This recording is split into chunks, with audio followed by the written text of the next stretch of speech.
All right, thanks everybody. So as Janet mentioned, we're going to go to part 2 of our teaching on trust. And that iPhone is sharing their screen right now, but I'd like to share mine. So I am going to stop theirs and pick up on mine. And here we go.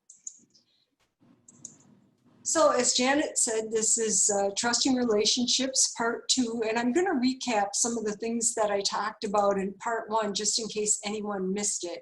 And that is that when we got born again, we joined a team, and that team is called the body of Christ. And that there's 2 things that help to build strong teams, and that one of them is mission, and the second one is culture.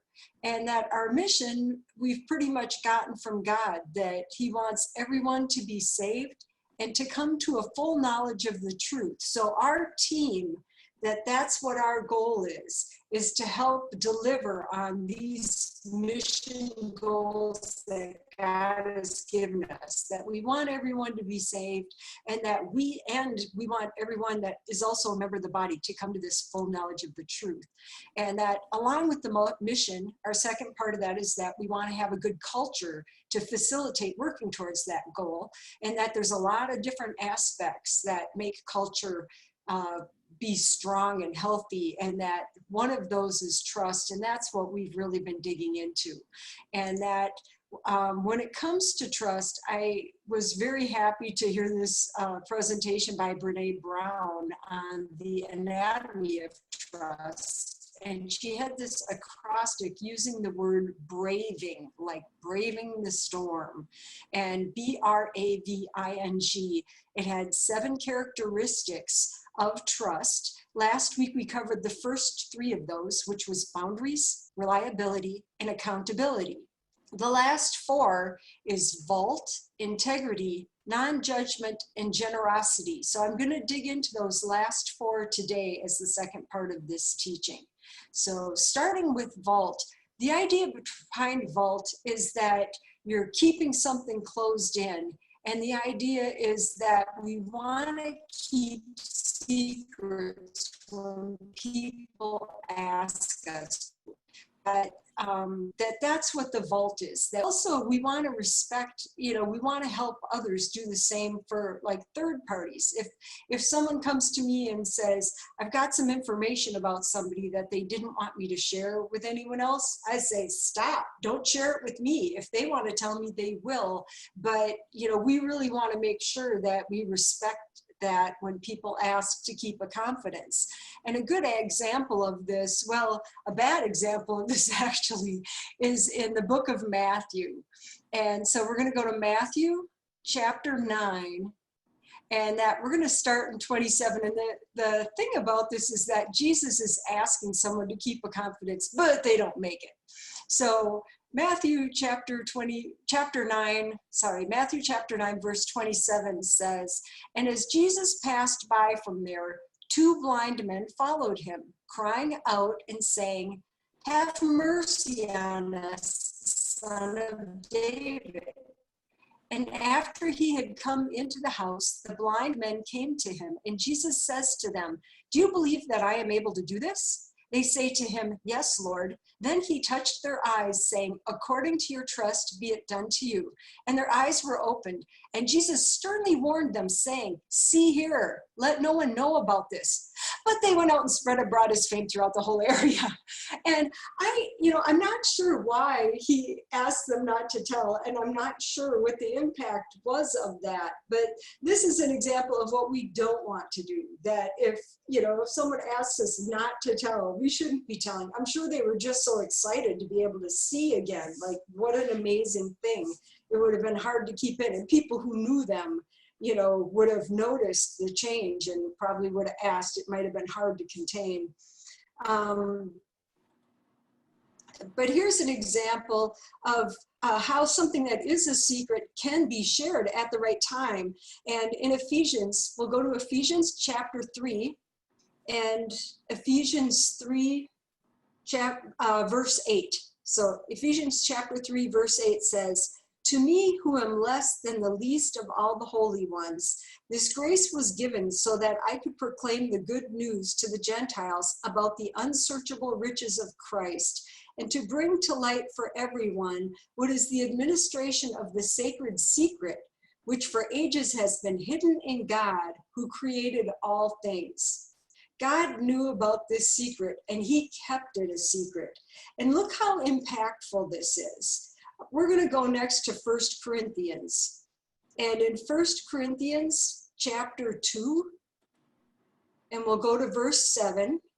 So 1 Corinthians 2, verse 7 says, "But we speak God's wisdom that was kept in a sacred secret and that has been hidden, which God decided in advance before the ages for our glory, which none of the rulers of this age knew.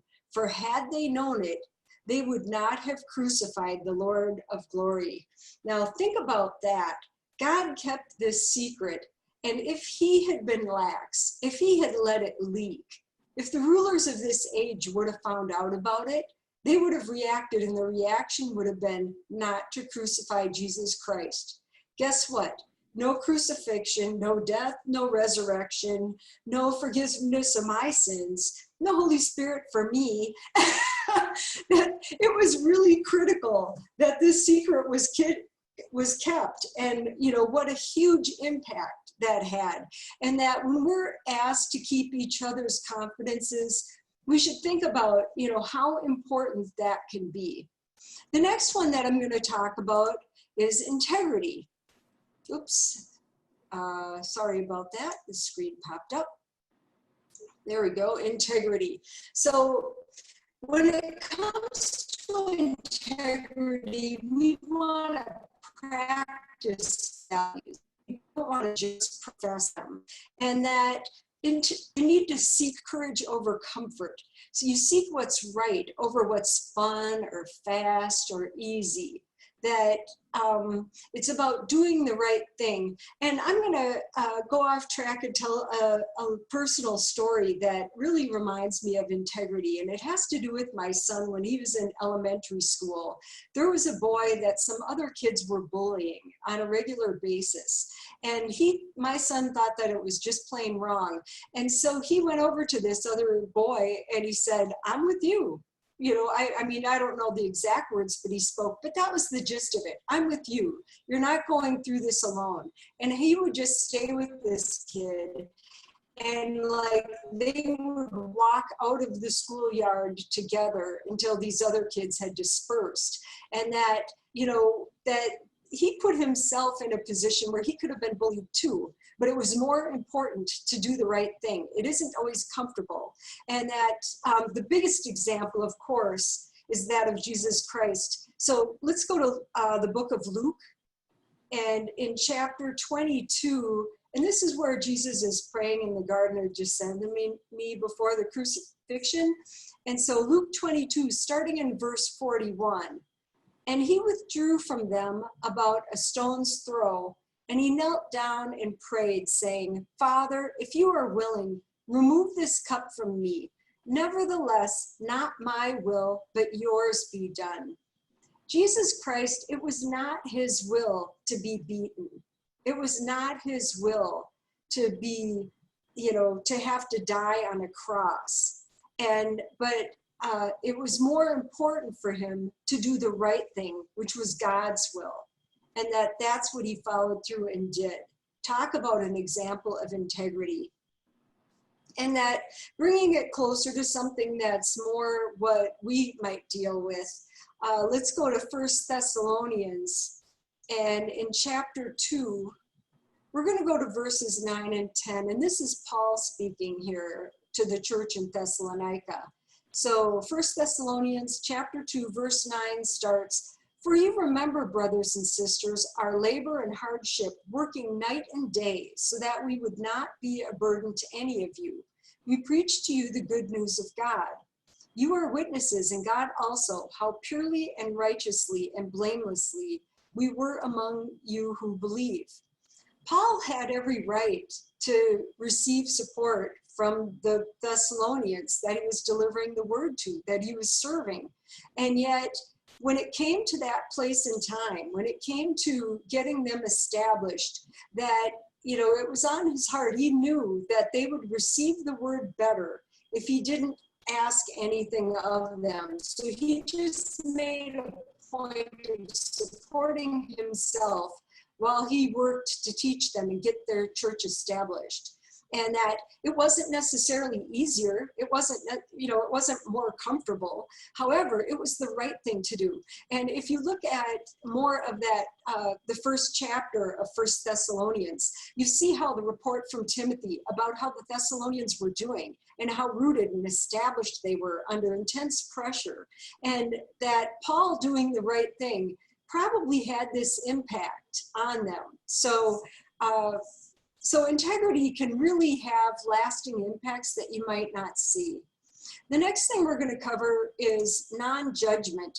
And non-judgment has to do with the idea that just because you need help with something, just because something isn't going right for you, doesn't mean that you've done anything wrong or have any reason, to feel bad about it. And that you should be able to ask for help without me feeling that there's something wrong with you. There in some denominations or some circles, you hear it preached like, if you're sick, you just weren't believing well enough to be healthy. But that's being very judgmental. That isn't non-judgment. Non-judgment is, if you're sick, you're sick, and you ask for help. And I might not be able to make you feel better, but I can certainly pray for you. And I can be on your side, and I can give you respect, and I can be there with you through it. And that's what non-judgment does. Fall apart if that's what you're feeling. Ask for help. And if I think less of myself when I need help, I may find myself thinking less of others when they do. That's one of the big risks of exercising this judgment. And so this is something we don't want to do. We want to live in non-judgment. Go to the book of Matthew, and in chapter 7, I'm going to start in verse 1. So Matthew chapter 7, verse 1, it says, "Do not judge so that you are not judged. For by the standard you judge with, you will be judged. And by the standard you measure with, it will be measured to you." So here we are, we want to be able to help each other without judging a situation. That's not our job. We're just there to support each other. Luke, the book of Luke, chapter 6, verse 37 says something very similar to that. It says, Luke 6:37 says, "And do not judge, and you will absolutely not be judged. And do not condemn, and you will absolutely not be condemned. Forgive, and you will be forgiven." And think about the interplay there. That if I have a forgiving heart, if I'm inclined, that when someone comes to me and says, "I goofed up, can you forgive me?" If I'm inclined to say yes to that, it's really going to help my own heart when I mess up. Like, wait 5 minutes, right? Then when I need to ask for forgiveness, I can, feel that there's a high likelihood that they'll be doing that for me too. And think of what that does for a relationship, how it ties you together, how you can count on each other. It really builds trust, and trust helps strengthen our relationships. And here's next we're going to go to Matthew, the book of Matthew in chapter 8. And we're talking about a man that has a skin disease. And, for folks, if you've looked at this in the Old Testament, in the, Torah, it talks about, like, if you have a skin disease, that this can be contagious. We really need to separate you from everyone else until you're healed and verified healing. But it leaves the person with the disease feeling very isolated, and that people kind of run away from them and that sort of thing.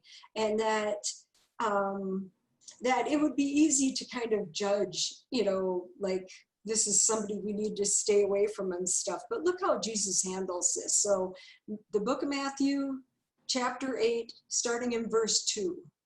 "And look, a man with a serious skin disease came to him and bowed down before him, saying, 'Lord, if you want to, you are able to make me clean.' And he stretched out his hand, this is Jesus, and touched him, saying, I want to, be clean. And immediately his skin disease was made clean.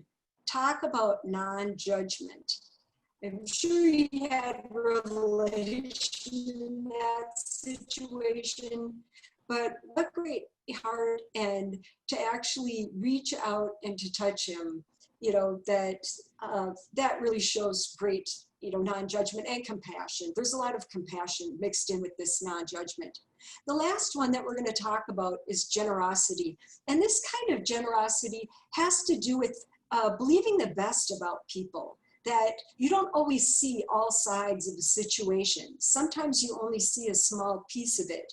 And when things don't go the way that you expect it to, do you feel like something is wrong, or do you feel like there's a reason behind it? And that with generosity, it's like you want to assume the most generous thing about the other person and then check it out.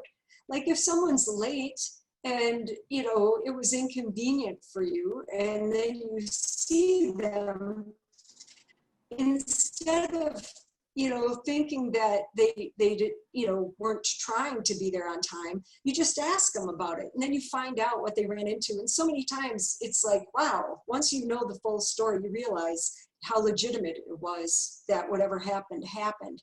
And that when it comes to us with each other, that we're all, out there to support each other, to love each other. And that's our, go-to that we should be thinking about when it comes to interacting with each other. And that builds trust when we operate that way. Here's an example of it that really is powerful. This is actually a single example, but it's really a powerful one. And we're going to go to the book of John. And that this will be in John chapter 4. And I hadn't mentioned it, but all these verses that I've been reading have been coming from the REV version of the Bible, available at stfonline.org for free. So if you want to get the exact text, that's where it's coming from. But in John chapter 4, and starting in verse 7, a woman of Samaria comes to draw water. Jesus says to her, give me some water to drink. For his disciples had gone away into the city to buy food. So the Samaritan woman says to him, how is it that you, a Jew, asks me for a drink, since I am a Samaritan woman? For Jews have no dealings with Samaritans. Her assumption, being a woman at a well, that men usually didn't talk to the women, and that Jews usually didn't talk to Samaritans. There was like two reasons, that it was like almost her assumption that he wouldn't have generous thoughts about her. But if you go and take a look at that account, I'm not going to go through all of it right now, but if you go look at it later, what you'll see is that between verses 9 and 39, they have quite the conversation. Jesus tells her about her own life, about, that she'd been married many times, and that the man that she's living with now, she's not married to, and that, she talks about how, the Messiah is coming, and Jesus actually tells her, I am he. And that what a thing, what a generous thought about this woman, that you could give her that kind of information. I heard someone the other day say, give someone a reputation and let them live up to it. That it's kind of this encouragement. When you think the best of somebody, a lot of times, something good comes out of that.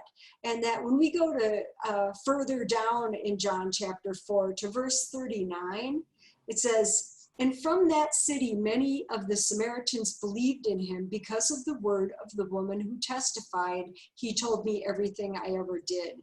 So when the Samaritans came to him, they kept asking him to stay with them. And he stayed there 2 days. And many more believed because of his word. Think about the impact of giving someone this generous thought, thinking the best of somebody, being willing to extend yourself towards them and give them the benefit of the doubt and sharing with them. Look what a huge impact it had that he did that with this one woman. And that, how much more so within the body of Christ, where we know that we're part of the same body, that we are working together on this team. So that's basically, you know, all of the different parts of the anatomy of trust. And that I've got some questions for the end of part 2 here for when we go to our breakout rooms. So if you think about the 4 letters, the V for vault, I for integrity, N for non-judgment, and G for generosity, that's what these questions have to do with. The first one says, has there been a time you recall where a confidence was asked to be kept? So think about vault, and it either was or wasn't, and what was the impact? Secondly, when it comes to integrity, can you think of a time you exercised integrity and later learned it had a great positive impact on others around you? And then thirdly, for non-judgment, have you asked for help where the person you asked treated you with respect, even though the request was hard to make? How did that impact the trust you felt with this person? And then lastly, when it comes to being generous, if you were unable to deliver as intended in a situation and the person impacted believed the best of you, how did it make you feel? And that it doesn't have to be exactly these questions, you know, that you're answering, and you don't necessarily need to do all 4. I don't know if there will be time in the breakout rooms, but I want you to think about these 4 things, and I'd love to hear the greatest of the stories on that. So I'm going to pitch it back to Janet to set up the breakout rooms.